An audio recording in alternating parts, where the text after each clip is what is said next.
오늘 주신 하나님의 말씀, 구약성경 사사기 2장 1절에서 5절까지의 말씀입니다. 계시의 말씀을 읽을 때 하나님의 음성을 들으시기 바랍니다. 여호와의 사자가 길갈에서부터 복임으로 올라와 말하되 내가 너희를 애굽에서 올라오게 하여 내가 너희의 조상들에게 맹세한 땅으로 들어가게 하였으며 또 내가 이르기를 내가 너희와 함께 한 언약을 영원히 어기지 아니하리니 너희는 이 땅의 주민과 언약을 맺지 말며 그들의 제단들을 헐라 하였거늘 너희가 내 목소리를 듣지 아니하였으니 어찌하여 그리하였느냐. 그러므로 내가 또 말하기를 내가 그들을 너희 앞에서 쫓아내지 아니하리니 그들이 너희 옆구리에 가시가 될 것이며 그들의 신들이 너희에게 올무가 되리라 하였노라. 여호와의 사자가 이스라엘 모든 자손에게 이 말씀을 이르매 백성이 소리를 높여 운지라. 그러므로 그것을 이름하여 복임이라 하고 그들이 거기서 여호와께 제사를 드렸더라. 아멘. 말씀의 은혜가 되시기 바랍니다. 오늘 말씀은 사사기 2장에 있는 말씀인데 여호수아 24장, 여호수아 다음에 사사기죠. 여호수아 24장에 여호수아의 유언이 기록이 되었어요. 모든 지파를 세겜에 모아가지고 과거의 역사를 낱낱이 설명을 해주고 너희는 오직 여호와를 섬겨야 된다. 여호와만 섬겨라. 그리고 여호와를 경외하고 온전함과 진실함으로 그를 섬겨라. 절대 다른 신을 섬기면 안 된다. 이렇게 유언을 하고 그리고 특별히 가나안 사람들이 섬기는 우상을 섬기지 마라. 그리고 너희들이 오늘 선택을 해라. 나와 내 집은 오직 여호와만 섬길 것이다. 그랬더니 거기에 모였던 많은 사람들이 우리도 그렇게 하겠습니다. 다 맹세를 했어요. 온 백성이 우리도 절대로 여호와를 떠나지 않고 다른 신들을 섬기지 않겠습니다 하고 맹세까지 했어요. 좋다. 그러면 너희들이 이제부터는 맹세까지 했으니까 이제 너희들이 만약에 여호와를 버리고 다른 이방신을 섬기거나 이렇게 되면은 하나님이 너희들에게 복을 주셨음에도 불구하고 너희에게 재앙을 내리실 것이다. 분명하게 얘기를 했어요. 알겠습니다. 우리는 꼭 우리의 맹세를 지키겠습니다 하고 다 각자 집으로 돌아갔고 얼마 후에 여호수아는 이제 110세가 되어서 기운이 다 해서 죽었어요. 그런 일이 있고 나서 이제 사사기 사건이 있고 사사기 1장에는 유다 족속이 먼저 나와서 땅을 정복한 기사가 먼저 나와요. 그러니까 참 재밌습니다. 유다 족속에게는 누가 있냐면 갈멜이라는 사람이 있습니다. 제일 유명한 사람, 사사시대의 제일 유명한 사람. 그래서 갈멜 얘기가 사사기 1장에 나와요. 당시에는 인구가 점점 불어날 거 아니겠어요? 인구가 점점 불어나면은 땅이 좀 더 필요하죠. 그러면 땅을 더 차지해야 돼요.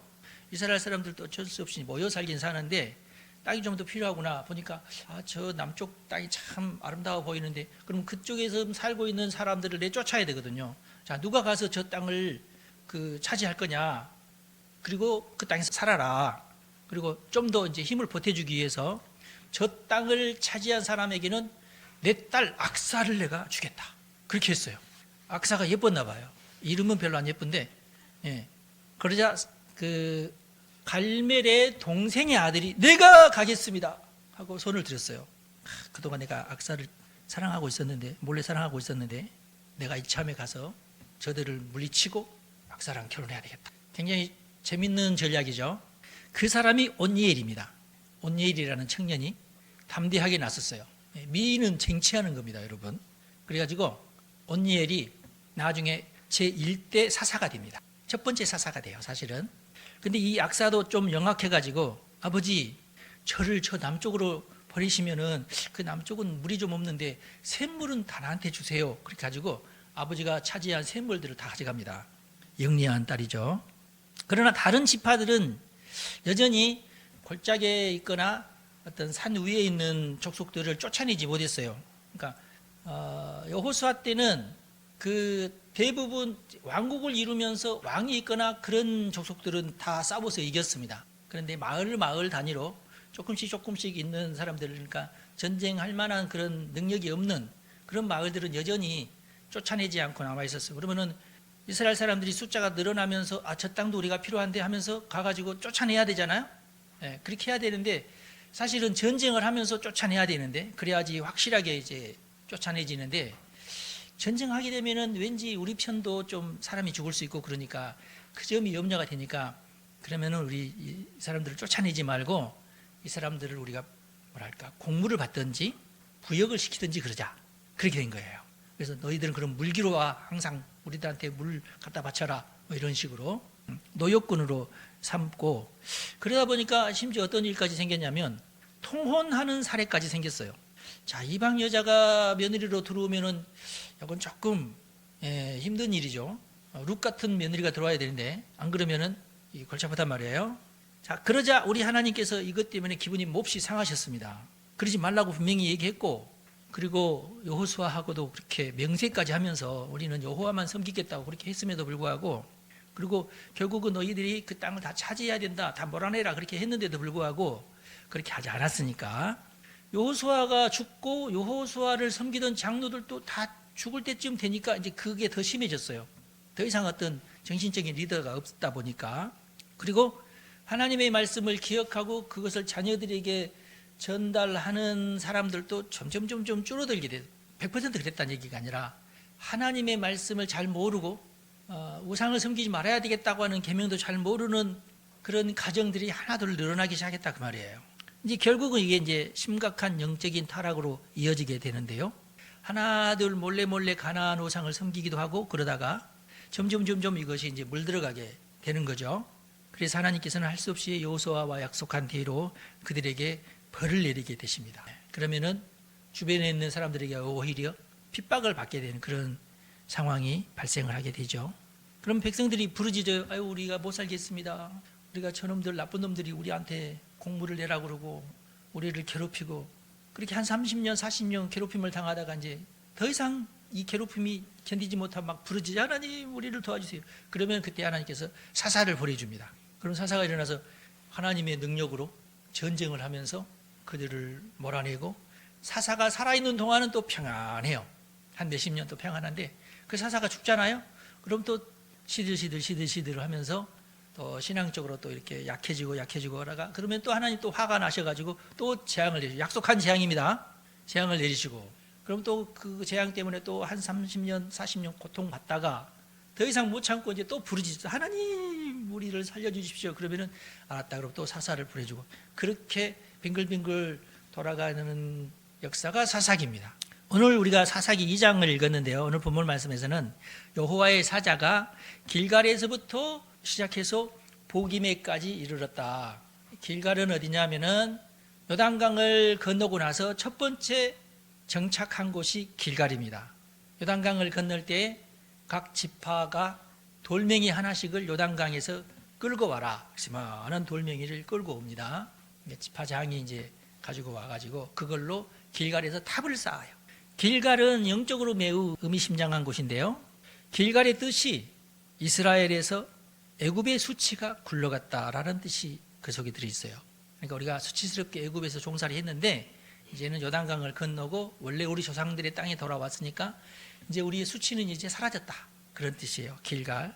그래서 그곳에서 할례도 받고 새롭게 할례 안 받은 사람들은 전부 할례를 받고 유월절을 거기서 지킵니다. 유월절 시기가 되었으니까 유월절을 거기서 다 온 민족이 다 유월절을 지키고 그러자 하나님께서 하나님의 군대 장관을 보내주십니다. 천사죠. 천사는 필요하면 우리 눈앞에 나타나는 존재가 천사입니다. 그래서 이제 그 군대 장관의 이제 도움 하에 전쟁을 시작하게 됩니다. 어떻게 해라? 첫 번째 전쟁이 뭐예요? 여리고성을 7바퀴 돌아라. 돌기만 해라, 너희들은. 그러자 여리고성이 와르르르 무너져 내리면서 가서 여리고성에 있는 모든 사람을 다 죽이는데 라합의 식구들만 살아남죠. 하나님을 믿기로 작정한 라합의 식구들만 살아나게 됩니다. 그리고 이제 거기에서 힘을 얻어가지고 아이성을 침략하죠. 그때 이제 아간이라는 자가 있어가지고 좀 해프닝이 좀 있었지만은 결국은 아이성을 이제 완전히 점령을 하게 되니까 이제 이스라엘 사람들이 야 우리가 하나님으로 인해서 전쟁을 하면은 반드시 우리가 승리하는구나 이런 자신감을 얻게 됩니다. 그러면서 주변에 있는 족속들은 야 큰일 났다. 저들이 보통이 아니고 하나님이 저들을 또 돕고 있구나. 우리는 이거 틀림없이 죽게 된다. 근데 자기들끼리 연합을 해가지고 덤비는데 남쪽의 전쟁에서도 이기고 북쪽의 전쟁에서도 이기게 됩니다. 그러니까 아이성에서 있었던 전투가 아주 큰 교훈이 되어가지고 이스라엘 사람들이 신앙으로 똘똘똘 뭉치게 되죠. 그렇게 하면서 그 나머지 전쟁을 다 이기게 되고 이제는 그 가나안 지역에서는 이스라엘 사람들에게 덤비면서 전쟁하려고 하는 사람은 완전히 사라지게 됩니다. 국가적인 측면에서 그렇고, 그리고 이제는 남아있는 것은 조금 이제 마을 단위로 몇백 명 단위의 이제 그런 가나안에 이제 잔존해 있는, 가나안이 워낙 넓기 때문에 이스라엘 모든 민족이 그 가나안 땅이 다 차지하고 있어야 될 필요도 없고, 그래서 남게 되죠. 또 군대를 모집해서 또 그리 쳐들어가려면 그것도 일이고, 그러니까 그래서 이제 이스라엘 민족이 점점 숫자가 늘어나면서 우리가 저기도 먹어야 되겠네 하는 생각이 들면은 야, 너네들 빨리 나가, 이렇게 되는 거예요. 그렇게 하라고 하셨는데, 원래 우리 하나님은 여호수아가 살아있는 동안에 그 모든 마을 샅샅이 뒤져서 다 내쫓기를 바랬는데 여호수아가 그걸 못한 거예요. 안타깝죠. 제가 만약 그때 여호수아였더라면, 성경이 없는 얘기라서 만약입니다. 여호수아가 모세만큼 뛰어나지는 못한 것 같아요. 모세였으면 그렇게 했을 건데 틀림없이. 만약 저 같았으면은 각 지파에서 1000명씩 용사를 끌어모았을 것 같아. 1000명씩. 그러면은 그 용사만 해도 12,000입니다. 그 용사들을 특수 유격 훈련을 시켜가지고 다 용사로 만들어가지고 전 가나안을 빙빙빙 돌면서 모든 속속들을 다 내쫓습니다. 그러면은 12,000명이 가가지고 계속 쫓아나가면, 그러면은 각 지파마다 세금을 내가지고 얘네들이 이제 월급 주고 그렇게 해서 하면은 벌써 국가가 돼버리네, 그러면. 그러니까 불가능한 일은 아니었어요. 불가능한 일은 아니었는데 여호수아에게 그럴 만한 지혜나 결단력은 없었다는 것이 아쉬워요. 그랬더라면 이스라엘이 망하지 않았을 거고, 신앙이 무슨 우상 숭배하는 자들, 잡족들에 의해서 신앙이 흔들리지도 않았을 거고, 그러면 지금까지 이스라엘이 그곳에서 살고 있었을지도 몰라요. 아직 쫓아내지 못했던 민족들이 지금 블레셋 민족, 지금까지 남아있고, 그 사람들이 남아있는 지역에 지금도 하마스, 헤즈볼라 이런 애들이 지금 거기에서 그렇게 이스라엘을 괴롭히잖아요. 안타까워요. 그러니까 애초에 하나님의 명령을 그대로 들었으면은 가나안은 지금까지 하나님의 사람들이 사는 지역이 됐을 거예요. 올바른 신앙, 제대로 된 신앙이 얼마나 중요한지 우리가 잘 지금도 깨달아야 됩니다. 안타깝죠? 오늘 우리가 본문에 나오는 보김이라는 지역은 아이성 옆에 있는, 사실 베델을 보김이라고 칭한 겁니다. 원래 이름은 베델이에요. 베델은 뭡니까? 하나님의 집이라는 뜻을 가지고 있는 야곱의 사다리의 이야기가 만들어진 곳이 바로 베델입니다. 덜덜덜 떨면서 잠을 잤는데 사다리가 하늘로 쭉 올라가고 하나님의 천사가 오르락 내리락 했다는 기록이 창세기에 나오잖아요. 그래서 이곳은 하나님이 계시는 곳이구나, 그러면은 이것은 하나님의 집이지 하면서 이름을 베델이라고 지었던 겁니다. 그 지역을. 그런데 이 길갈에서부터 하나님의 사자가 나타나서 쭉 아이성을 거쳐서 이 베델에 이르게 됩니다. 그래서 사람들이 그 베델로 모이게 돼요. 뭔가 이제 이 하나님의 사자가 나타난 이유가 뭐겠습니까? 그리고 해피리비는 길갈에 나타났고 아이성을 거쳐서 지금 베델에 이르게 됐어요. 그럼 뭔가 여호수아가 맨 처음에 요단강을 건너서 길갈에서부터 어떤 탑을 세우면서 맹세를 하고 그곳에서 할례도 받고 그곳에서 유월절도 지내고 그리고 첫 번째 전쟁을 여리고성을 돌면서 마치고 아이성에서 전쟁에 대한 어떤 확신까지 얻었을 그 사건이 생각이 나지 않습니까? 네. 괜히 여호와의 사자가 길갈에서부터 나타났겠어요? 사람들이 그래 여호와의 사자가 나타나서 소문 듣고 다 이제 베델로 모이게 됐어요. 베델로 모이게 돼서 이제 지금 1절 말씀부터 지금 우리가 살펴보면은 그렇죠. 1절 말씀은 이제 여호수아와 했던 맹세를 간략하게 이렇게, 하나님은 너희와 맺은 언약을 영원히 여기지 않으실 분이지 않느냐. 근데 너희는 이 땅 주민들과 절대 언약도 맺지 말고 그들과 동원도 하지 말고 그들과 거래도 하지 말라고 했는데, 그리고 그들이 제단들은 다 흐르라고 했는데 왜 너희들은 내 말을 듣지 안 했느냐. 다 쫓아내지도 않고. 그래서 너희들은 벌을 받게 되는데 너희 옆구리의 가시처럼 얘네들이 너희를 괴롭히게 될 것이다. 그들의 신들이 너희에게 올무가 될 것이다. 이제는 어쩔 수 없다. 너희들은 이제 벌을 받아야 된다. 그래서 여호와의 사자가 이스라엘 모든 자손에게 이 말씀을 이르매 백성이 소리를 높여 울기 시작했어요. 맞아, 그렇구나. 우리가 그랬는데 우리가 정말 우리의 신앙을 이렇게 느슨하게 나약하게 해가지고 우리가 이런 저주를 받게 되는구나. 여러분, 오늘도 마찬가지입니다. 우리가 믿음으로 살아야 되고 계명 안에서 살아야 되는데, 아유, 내가 이렇게 하면은 경제적으로 조금 손해가 되는데, 아유, 하나님이 이해를 하시겠지 하면서 그들과 그냥 쉽게 타협을 한다는 거예요. 세상과 하나님의 언약을 무시하고. 여러분, 손해가 된다 싶어도 하나님의 언약과 관련된 거라면은 힘써서 지키는 게 제일 좋아요. 그럼 하나님이 다 아시고 다 다른 방법을 통해서 그 모든 손해를 메꿔주십니다. 여러분, 그걸 믿으셔야 돼요. 목회를 하다 보면은 우리 성도들도 제 눈에는 이제 그런 게 보이죠. 하나님의 말씀이 조금 걸림돌이 되니까 살짝 하나님의 말씀에 순종하지 않는구나 하는 것이 보여요. 그러면은요, 그 사람은요, 거기서 사실 또 못 벗어나요. 그 부분에 대한 복이 사라집니다. 그러니까 이 원리는 각 민족에게도 해당되고 각 가정에게도 해당되고 각 개인에게도 이게 해당이 돼요. 하나님의 말씀을 믿고 순종하고 잘 끊임없이 지키면은 하나님이 반드시 보상을 해주시고 복을 주십니다. 그리고 그 가정을 하나님께서 지켜주세요. 하나님의 천군 천사를 보내서 지켜주십니다. 그렇게 되면은 한번 내가 한 발짝 신앙으로 물러나잖아요. 그러면은 어쩔 수 없이 다른 것도 또 유혹이 또 와요. 그 다음 유혹이 또 와요. 그러면 이것도 그러면은 타협하자 하고 타협하면은 그 다음 또 세속적인 것이 또 갚여 있어요. 이것은 우리가 조심해야 돼요. 그러다가 결국 자녀들이 서로 눈이 맞으면 어쩔 수 없이 결혼시켜야 돼. 안 돼요. 나는 이 아가씨 아니면 절대로 안 돼요. 안 된다. 걔는 가나안 족속이지 않냐. 하나님은 모르는 아이인데 나 죽었으면 죽었지. 이렇게 되잖아요. 그러면은 할 수 없이 그래 하면서 그렇게 되는 겁니다, 여러분.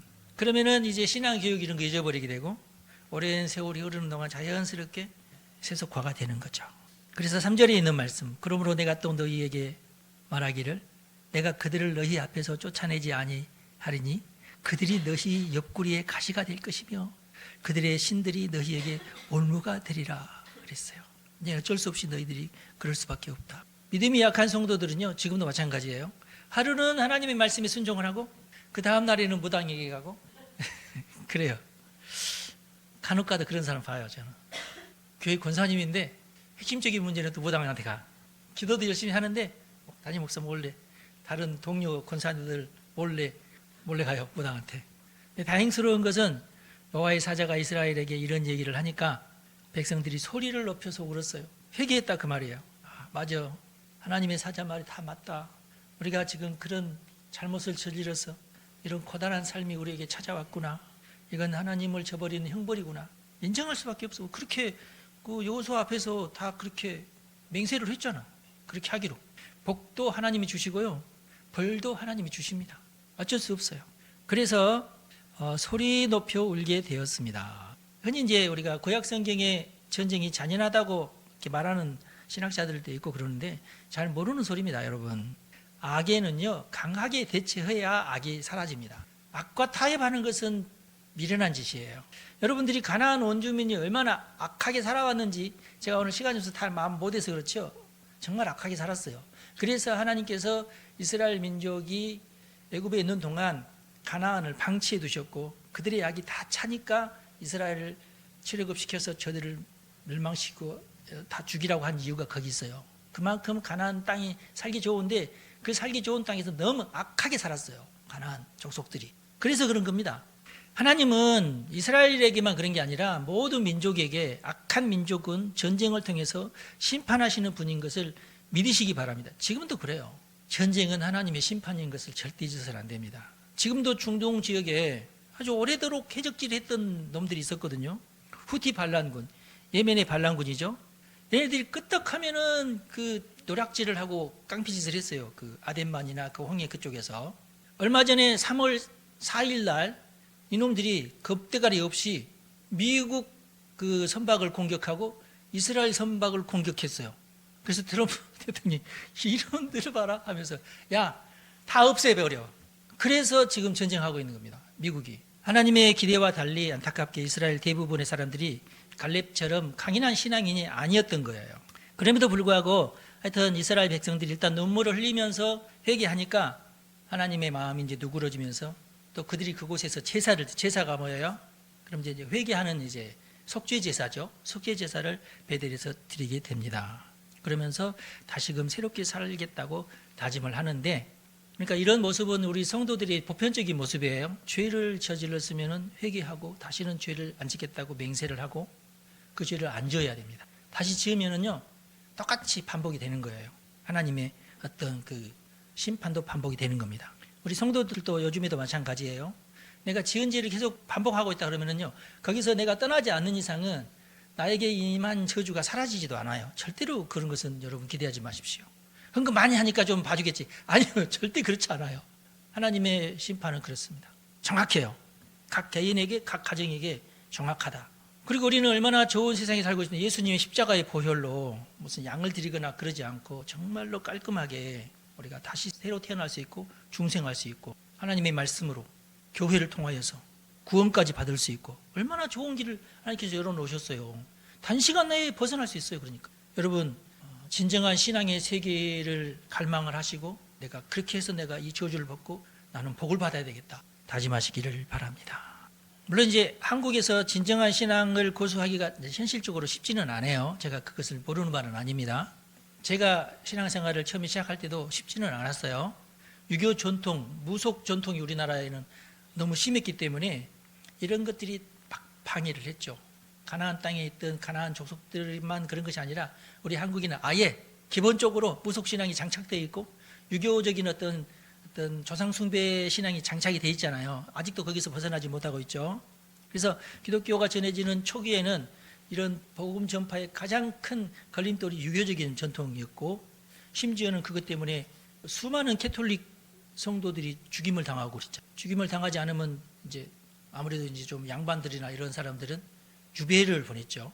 정약전 같은 사람들은 흑산도로 유배를 가가지고 이번에 그 몇 년 전에 정약전에 대한 그 영화도 나왔죠. 자산어본가라는 영화. 그게 이제 그겁니다. 우리 개신교가 전파된 이후로도 20세기가 기울기까지 제 기억에 설교의 기본 틀이 유교적인 어떤 그런 도덕적인 설교가 굉장히 많았어요. 복음 설교가 아니라 그냥 도덕 설교. 그만큼 우리 한국 기독교도 기본에 있던 원래부터 있던 그런 신앙 때문에 기독교가 이렇게 활발하게 어떤 날개를 펴지 못하는 그런 상황이 많았죠. 그래서 우리는 이제 기복신앙을 또 발전시켜 가지고 하나님 믿으면 복받는다. 틀린 말은 아닌데 복받기 위해서 하나님 믿고 뭐 이런 거니까 어떤 정의로운 삶, 정말 올바른 삶, 진실한 삶을 살기 위해서 하나님을 믿는 것이 기본이고 그러면은 복받는 건데 복받기 위해서 교회 가고 뭐 헌금도 하고 뭐 복받기 위해서 헌금하고 뭐 이런 어떤 그래서 어떤 신앙 자체가 복받기 위한 그러니까 기도하는 것도 복받기 위해서 철야기도 그 복받으려면 철야기도 해야지 이런 거 복받으려면 새벽 예배까지 가지 이렇게 된 상황이니까 약간 어떤 기복신앙적인 그때는 그랬어요. 그리고 이제 우리 한국 기독교를 괴롭히는 것이 뭐냐면 이단들이었어요. 우리나라는 이단을 그렇게 많이 잘 만들어요. 다른 나라에 비해서 엄청나게 많이 잘 만듭니다. 왜냐하면 한국 사람들이요 종교적인 데 관심이 많아요. 그리고 굉장히 유신론적이에요. 우리 한국 사람들은 무신론적이지 않습니다. 무슨 드라마나 이거 보면 다 귀신도 나오고 막 이러잖아요. 그래서 굉장히 유신론적이고 우리나라에는 파묘 같은 영화다.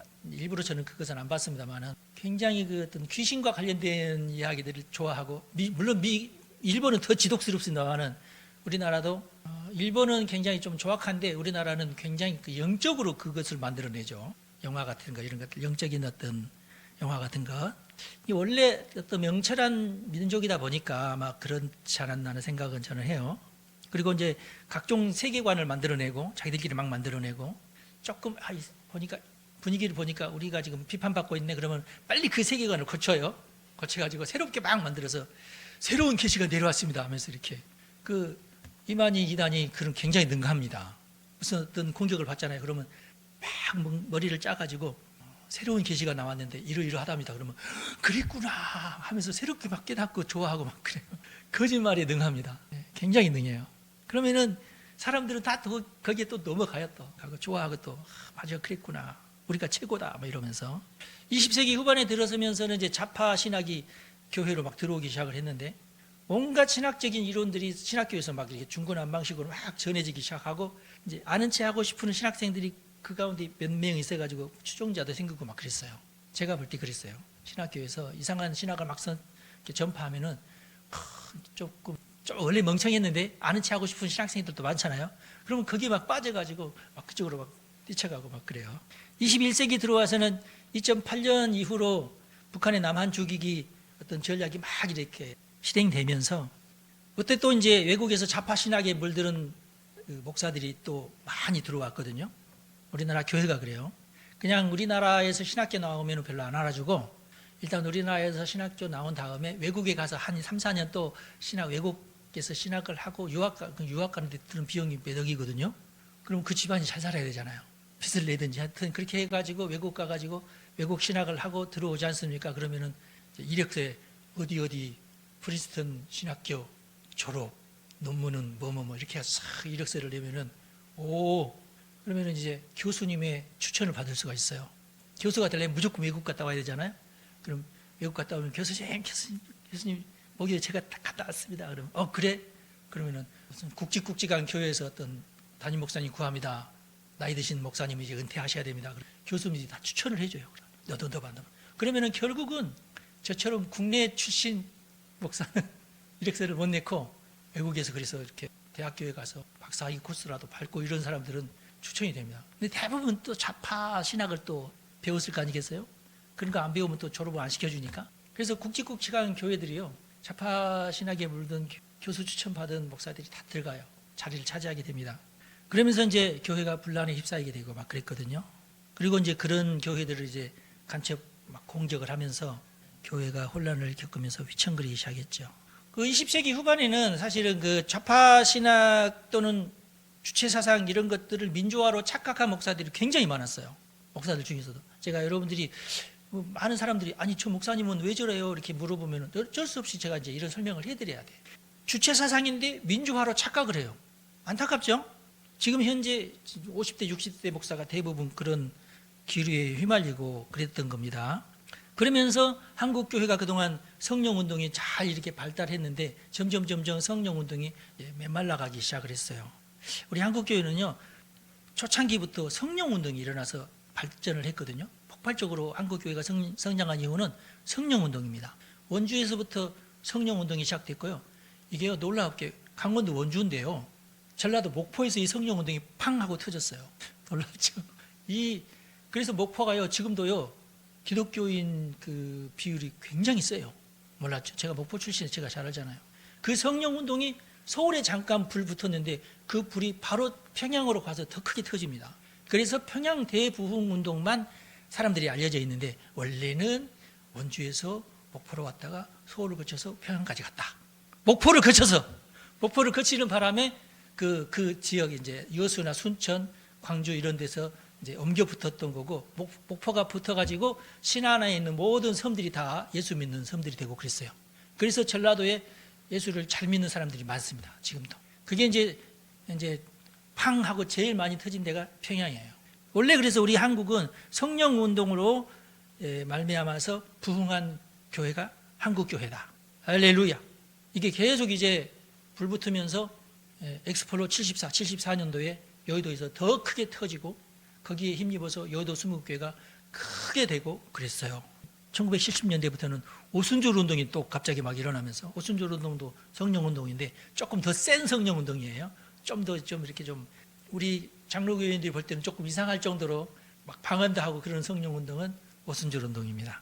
그러다가 이게 이제 세기말 다미성교회로 그만 불이 붙어버리는 바람에 한국 교회가 아이고 이거 아니지. 이런 이단 운동은 아니지 하게 됐던 거예요.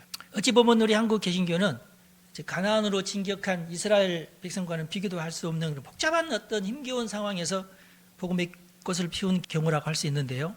안으로는 거짓 민주화 운동에 속고 밖으로는 자유주의 신학의 물결에 속고 이단들이 여전히 할거를 했는데도 불구하고 교단들이 나눠지는 바람에 각자 도생을 하다 보니까 이단 문제만큼은 모든 교단들이 합해서 한꺼번에 대적을 해야 되는데 그렇게 못했어요. 그러다 보니까 효과가 별로 안 나타나요. 이단들을 이렇게 척결하지 못하는 그런 숙제가 우리 한국 교회에 있습니다. 또 이제 한국 교회 안에는 성도 부풀리기, 교회 건축이라는 부동산 바람 이것이 또 불어닥쳤어요. 그게 이제 우리 한국의 이제 건설 바람하고 이제 맞물리다 보니까 어떤 지역을 싹 쓸어내고 아파트 세울 때 그러면 거기에 교회가 들어설 경우에 교회만 세워놓으면은 아파트로 이사하는 기독교인들이 다 모일 수밖에 없으니까 야 이게 뭐 이거 황금어장 아니냐 이렇게 해가지고 한국교회도 거기에 뛰어들기 시작을 했던 거예요. 성공한 목사들 많죠. 그렇지만 이것이 어떻게 보면은 지나친 물질 만능주의 또는 기복신앙 이런 것과 맞물리게 되고 심지어는 예수를 잘 믿으면 부동산 대박이 난다 뭐 이런 식으로 이렇게 알려지게 되면서 한국교회가 세속화돼 버리고 말아. 다 그런 건 아니고 그런 어떤 바람도 불었다. 점점 이런 식으로 되다 보니까 하나님께서 생각하시기에 순전한 신앙 활동은 아니구나 이렇게 되신 것 같아요. 안타깝죠. 결국 2008년 프라임 모기지론 사태가 팡 터지고 그게 우리나라 경제의 덮치기는 제가 볼 때 2010년, 2009년 이때거든요. 그러면서 건설 중이던 대형교회 막 지어 올라가다가 와르르 무너지기 시작했죠. 아직까지도 그 어떤 후폭풍이 지속되고 있다고 저는 생각을 해요. 그때 무너진 교회가 굉장히 많았습니다. 현재 일부 우리 한국 교회가 정치적으로 더 혼란해진 정부를 지키려고 광화문에 모이고 막 이랬지만은 이런 분위기도 이제 탄핵 인용으로 말미암아서 한풀 꺾이는 그런 모양새가 돼버리고 말았는데요. 그러나 우리는 현실을 직시할 필요가 있습니다. 제가 생각할 때는 영적 전쟁이 이제 본격화될 수 있다. 그런 가능성을 저는 봅니다.